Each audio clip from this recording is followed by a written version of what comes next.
You are watching The World 24/7 on the NDTV network. I'm Parmeshwar Bawa. Let's begin with the top stories you need to know.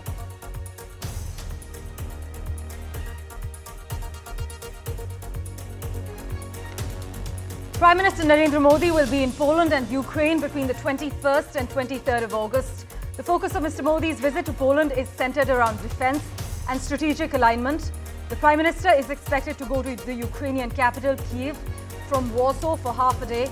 His visit to Ukraine will be his first visit to the country after the Ukraine-Russia war broke out.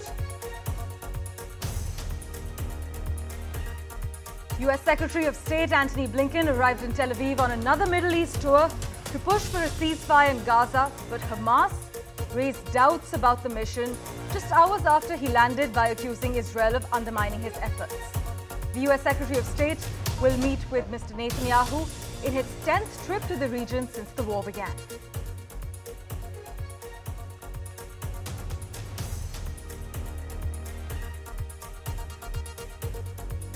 Democratic officials and delegates are assembling in Chicago in the US for the first day of the Democratic National Convention.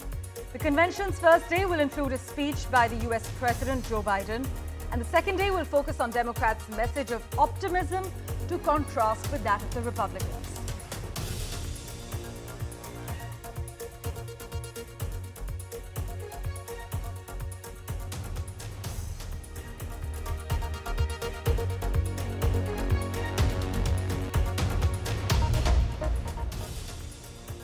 Well, our big focus, Prime Minister Modi will be in Poland and Ukraine as per reports between the 21st and the 23rd of this month.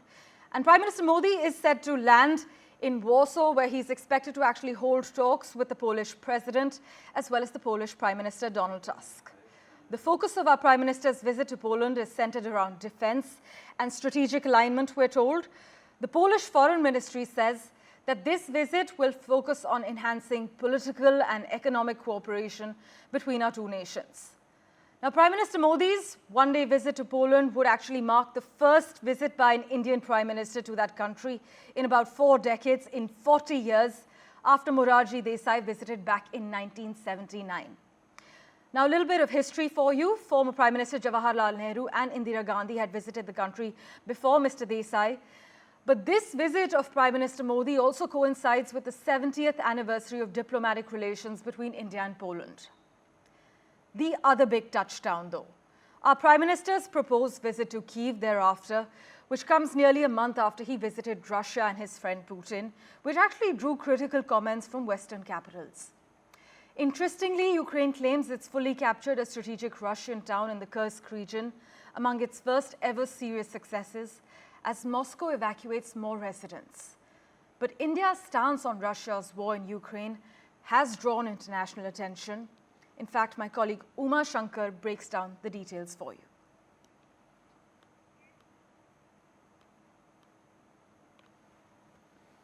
I am here at the Good Maharaja Square in Warsaw, built in the memory of Jam Sahib Shri Digvijay Singh Ji, Maharaja of Navnagar, Gujarat. During the World War II, Maharaja saved thousands of orphan Polish children from the atrocities and attacks of Nazi Germany and Soviet Red Army. With the help of Commander Anders of Polish Army, he got the kids brought to Navnagar, Gujarat, gave them shelter, food, education and everything which they needed at that point of time. Poland still remembers Maharaja's contribution from the core of its heart.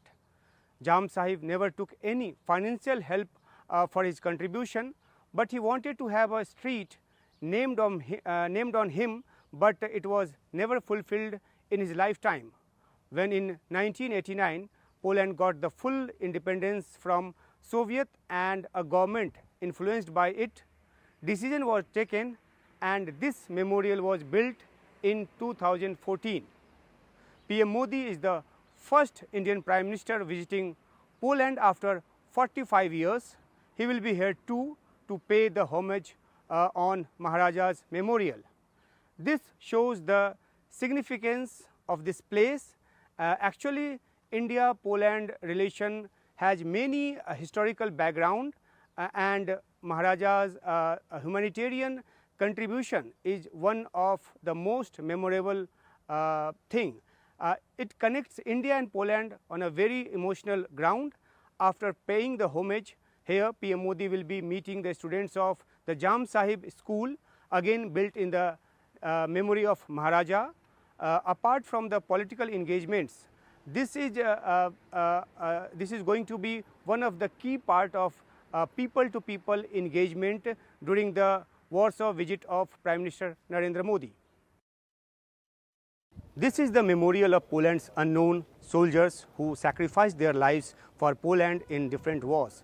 This includes Polish soldiers who lost their lives during the First World War and the Second World War. According to information given to us here, during the First World War, when such guns were used, that the bodies of Polish soldiers who lost their lives on the war front were mutilated, and it was not possible to identify them. Their identity and names could not be known. That's why this memorial has been named as Memorial of Unknown Soldiers. Here the eternal fire remains lit 24 hours a day. This is a very similar memorial like we were having at Amar Jawan Jyoti at India Gate in New Delhi, and the National War Memorial built after that. Guards are always posted here, which changes every hour's time. This memorial is actually a symbol of Poland's military resolve. Poland had to go through many battles for its independence and had to face the powerful armies of Germany and Soviet Union. Facing many challenges, Poland gradually ensured its independence. This place is not only a military memorial but also a symbol of Poland's national identity. Prime Minister Narendra Modi reaching here during his visit to Poland and honoring these unnamed soldiers of Poland on behalf of India shows how India has been stood shoulder to shoulder with Poland. Be it the Battle of Monte Cassino, in which Indian soldiers also contributed, or the battle in which the Polish army fought on its own, suffered martyrdom of thousands of soldiers and strengthened itself as a nation. Paying tribute to a very important monument of the wars and the barbarities imposed on the Poland shows that India not only remembers the bloody history of Poland but also how to build a common path to future with the memories of the entire history. This is a message for that too. Meanwhile, this week in Chicago, Democrats will formally nominate a very different presidential candidate than they expected to just a couple of months ago. All the focus will be on Vice President Kamala Harris and Minnesota Governor Tim Walz, both of whom Democrats already nominated via virtual roll call earlier this month. But the US President, Joe Biden, is set to open the Democratic National Convention with a speech. Now, this convention in Chicago is expecting 50,000 visitors, including 5,000 delegates and alternates. Organizers also anticipate tens of thousands will take to the streets actually to protest outside of the convention, particularly over the war in Gaza. Protests are held every day from Sunday through Thursday, with the largest being planned for Monday, we're told. But you know the big focus, the 5 things to watch at the DNC. Democrats are kicking off their convention in Chicago to formally nominate Vice President Kamala Harris and Minnesota Governor Tim Walz to top their 2024 presidential ticket. Now, the gathering marks an opportunity for Democrats to ride the good vibes around Kamala Harris, who last month was elevated as the party's de facto nominee after Joe Biden actually ended his own bid. We are told that the convention is anticipated to be heavy on messages of freedom, as Kamala Harris and Tim Walz run against former President Donald Trump and his Senator J.D. Vance. But here are the 5 things you need to watch out for at this year's DNC. Now, Kamala Harris has been enjoying a nearly month-long honeymoon since Biden dropped out, riding a wave of flattering social media praise. That boost is likely to continue this week, and for a short time afterwards, many argue, enjoying a traditional post-convention bump. But speculation abounds about how big of a festival this will be, with whispers of whether big-name performers such as Taylor Swift and Beyoncé will make an appearance. But after the convention, however, the question will be how long the good times can roll. Kamala Harris and Donald Trump will face off at their first debate on the 10th of September, and a good performance there could actually extend Kamala Harris's honeymoon. Harris has framed her campaign, meanwhile, around a message of freedom, even down to highlighting Beyoncé's hit song of the same name. But analysts highlight that the strategy is more forward-thinking rather than Biden's rallying cry, which actually goes back to the January 6, 2021 insurrection, an event that Democrats still mention but appear to resonate less with voters agitating for a more long-term vision. The third thing, Joe Biden will deliver a speech. It's going to be a huge reception, as per political watchers, we're told. Fourthly, while Biden's debate and age were the chief factors in ending his political career, he was also criticized from the left over his handling of the war in Gaza. And those detractors are not going away just because he's no longer a Democratic nominee. Protests over the rising death toll in Gaza will be held blocks away from the Chicago's United Center, and delegates who were sent to the convention by uncommitted votes in various states have full access to the event floor with nothing to stop them from interrupting the proceedings. As we speak at the moment, it's unclear precisely how much the convention will deal with the war and if there will be any interruptions at all. Lastly, as you're well aware, conventions for both parties are primarily occasions to highlight leaders, chiefly the presidential nominees. But they also serve as opportunities to elevate rising stars. Democrats have not said who this year's keynote speaker will be, but their pick could indicate who they view as a future party leader and in what ideological direction the Democratic Party in the US is heading. Meanwhile, many would argue that Kamala Harris stole Donald Trump's Republican convention bounce. Now, polling conducted in the immediate run-up to this week's Democratic convention in Chicago actually shows the vice president entering not just with momentum, but with a slight advantage over Donald Trump nationally and in most key battleground states, which is actually a dramatic reversal from the big hole that Joe Biden was in before he abandoned his candidacy just 4 weeks ago.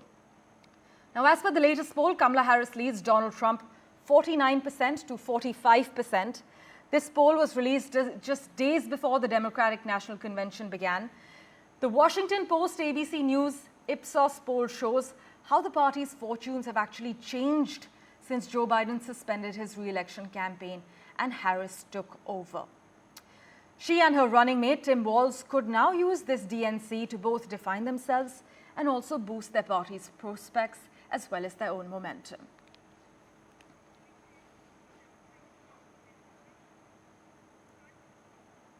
Meanwhile, people gathered for a rally near the intersection of Michigan Avenue, far from the only demonstration expected in Chicago this week. Trucks lined the streets of Chicago just on Sunday ahead of what will be a busy week as thousands arrived for the DNC, which starts today. However, Sunday marked the first day of numerous publicly announced demonstrations. Now, as per local media, almost 270 organizations from across the United States have joined the coalition to march on the DNC. Thousands of activists, some of who you see on your screens at the moment, are expected to converge on Chicago this week for the Democratic National Convention, hoping to call attention to abortion rights, economic justice, and the war in Gaza.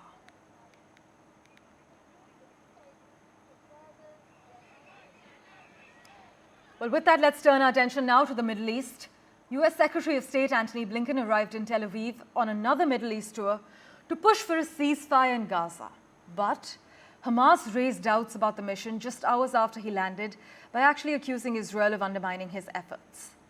Antony Blinken will use his 10th diplomatic mission to the Middle East since the start of the Israel-Hamas war to press for the quick conclusion of an elusive ceasefire agreement. This visit comes after the White House proposed a new bridging plan on Friday to bring Hamas and Israel closer to a deal. Talks are actually set to resume this week. But at stake for the Biden administration is ending Gaza's humanitarian crisis, but also averting a broader war with Iran, which has hinted it will delay any attack on Israel while the talks continue. Preceding Blinken's visits were his French and British counterparts. In fact, in a joint article on Sunday, the pair actually warned of a cycle of violence, stating clearly that one miscalculation and the situation risks spiraling into an even deeper and more intractable conflict.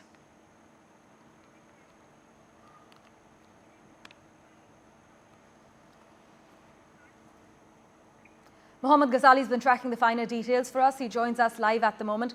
Ghazali, what are the details we know about the proposed ceasefire agreement, and what further details can you share regarding Blinken's plan of action in the Middle East this time around? See, first regarding Blinken's visit, this is 9th visit to the Middle East since October 7, once the war broke out between Israel and Hamas in Gaza. And we'll just explain what is the ceasefire deal. The ceasefire deal perhaps suggests that in the first part of the deal is that there should be a 6 weeks pause in the entire war, and then Hamas will release some of the hostages. What is being believed is that perhaps more than 111 hostages are still with Hamas, out of which around 39 are believed to be dead. In the second phase of the entire ceasefire plan is that Hamas will then release all the hostages, and there will be no war. There will be permanent ceasefire. In the third stage of the ceasefire plan is that all the parties, all the stakeholders, maybe some Arab countries, Israel, and a governing body in Gaza will look for the reconstruction of the entire Gaza Strip. Now, where is the bottleneck? The bottleneck suggests that perhaps Hamas and Israel are not agreeing for control of the Gaza Strip. Israel believes that the Philadelphia corridor, the border between Egypt and Gaza near the Rafah border crossing, should not go to Hamas, is what Israel is insisting. But Hamas says that they can't leave the Gaza Strip. This is one of those bottlenecks which is being sort of negotiated between Israel and Hamas through the key negotiators like Qatar, Egypt, and even the US diplomats. Now, why this is a key meeting right now? Because we saw last week the ceasefire talks happening in Qatar. It went on for 2 days, and this week around the ceasefire talks the negotiations will be held in Cairo, Egypt's capital.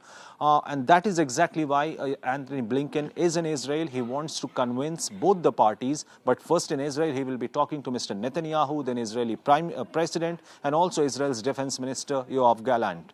But the bigger bottleneck is that Hamas has not been part of this negotiation. They keep accusing Benjamin Netanyahu, the Israeli Prime Minister, of sabotaging any negotiation talks. The same is happening from Israeli side, where Mr. Netanyahu blames Hamas for sort of sabotaging the negotiation talks. And that is why, to bring both the parties on the table, to bring both the parties on the same page, Mr. Antony Blinken has flown into Israel. After that, he will visit Cairo. He will meet the Egyptian intel chief, Egyptian Prime Minister there, and then they will extend the ceasefire talks. But as of now, what Hamas believes is that Mr. Biden, the US president, he had proposed a ceasefire deal back in May, and that ceasefire deal should be implemented. Also, to tell our viewers that the first time a negotiation happened was in October last year, after 1 month of the war, when Hamas had released around more than 100 hostages, and Israel had to release more than 200 Palestinian prisoners. So both the parties are negotiating it hard, but people involved, or the stakeholders involved in this negotiation, feel that perhaps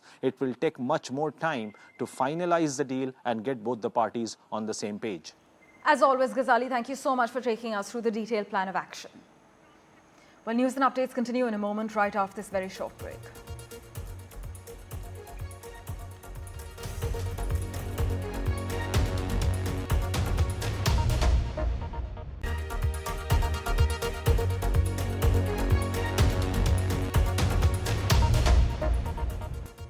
Welcome back. Well, hundreds took part in the 42nd annual India Day parade on Madison Avenue. The annual New York City parade takes place 3 days after India's Independence Day. However, this year's event sparked controversy. A carnival float featuring Uttar Pradesh's Ram Mandir for the India Day parade in New York City sparked controversy, with a number of groups calling it anti-Muslim. But the Vishwa Hindu Parishad of America, which organized the float, had earlier said that it represents a Hindu place of worship, and the Hindu American Foundation had said it was an exercise of free speech.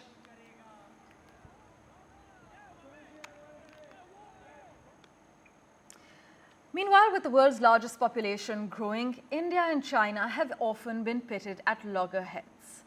My colleague Gauri Dwivedi spoke to Nirav Patel. For all this and more, listen in.